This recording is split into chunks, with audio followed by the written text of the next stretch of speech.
Objective geology, multiple choice questions with answers. This is UPSC Combined Geoscientist Preliminary 2025 question paper, and I hope this solved question paper is useful for various competitive exams like CSR, NetGate, GSI and other exams. Welcome to set 2. Coming to the first question. In the silicate minerals, magnesium 2+, iron 2+, and Mn 2+, they commonly occur with which coordination? The choices are A 4-fold, B 6-fold, C 8-fold, and D 12-fold. So the correct option is B 6-fold. In silicate minerals, magnesium, iron, and manganese, they commonly occur in 6-fold or octahedral coordination sites. So B is the correct option. Next question. Gypsum with 100 as twin plane produces which one of the following twin types?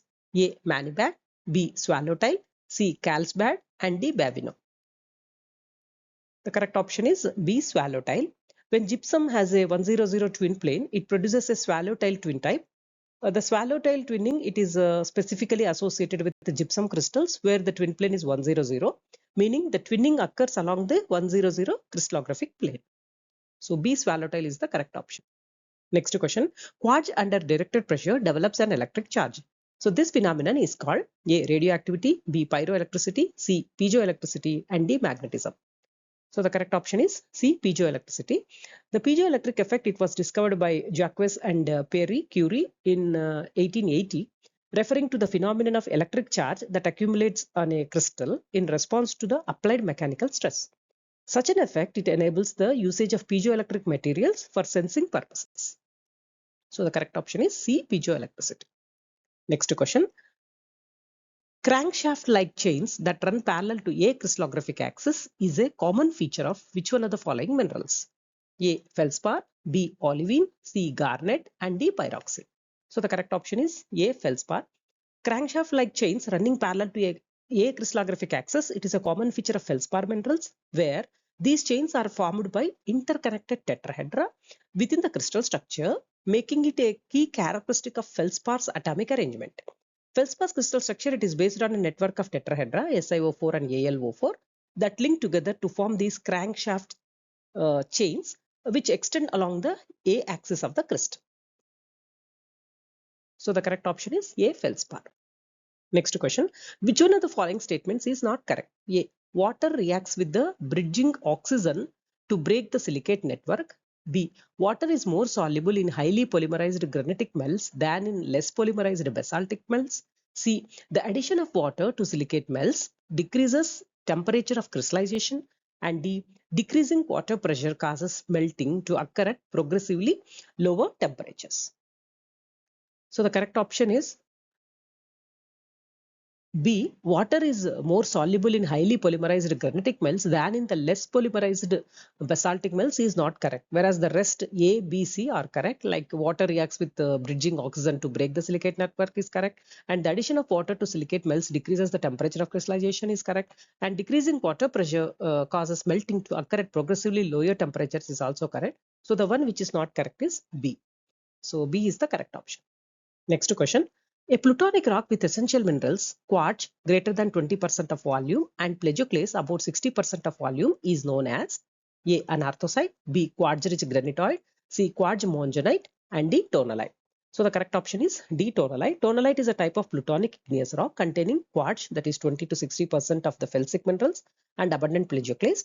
And potash feldspar, it is a rare or absent in a tonalite, and when presented, it constitutes less than 10% of the feldspars. So the composition of the plagioclase typically ranges from oligoclase to andesine. So the correct option is D. Tonalite. Next question. Gabbro with subequal amounts of clinopyroxene and orthopyroxene is called A. Alkali gabbro, B. Gabbro norite, C. Ferrogabbro, and D. Troctolite. So gabbro with subequal amounts of clinopyroxene and orthopyroxene is called as gabbro norite. A gabbro with roughly equal amounts of clino and orthopyroxenes is called as a gabbro norite. So B is the correct option. Next question. In some granitic rocks, overgrowths are observed on megacrysts. So the texture is called A. Poikilotic, B. Variolitic, C. Rapakivi, and D. Spinifex. The correct option is D. C. Rapakivi. Rapakavi texture is a distinctive texture in certain granites that features large alkali feldspar ovoids mantle by plagioclase crystals. Next question. A low temperature trough or valley, it exists in which one of the following ternary phase diagrams? A. Dapside albite anarthite. B. Nepheline calcilite and silica. C. Anarthite phosphate silica. D. Dapside nepheline silica. So the correct option is A. Dapside albite anarthite. It is a low temperature valley that exists in ternary phase diagrams. Next question. Low magnesium and iron value, it is associated with which one of the following? A. Low alkalis in the magma. B. High extrusion temperature of the magma. C. Evolved magma. And D. Primitive magma. So the correct option is C. Evolved magma. Next question. Consider the following statements regarding S, I and A type of granites. 1. S-type granites are paraluminous. 2. I-type granites are metasedimentary xenoliths. 3. S-type granites contain normative corundum. 4. I-type granites are paraluminous. 5. S-type granites generally contain muscovite and biotite. 6. A-type granites are paraluminous. Which one of the following statements given above are correct? A. 1, 3 and 5. B. 2, 4 and 6. C. 1, 4 and 6. D. 2, 3 and 5. So the correct option is 1, 3 and 5 are correct. That means S-type granites are paraluminous and S-type granites, they contain normative corundum, and S-type granite, they generally contain muscovite and biotite. So A is the correct option. Next question. Comatite commonly shows A. ophitic texture, B. intergranular texture, C. spinific texture, and D. poikilotic texture. Comatite, it generally shows spinific texture.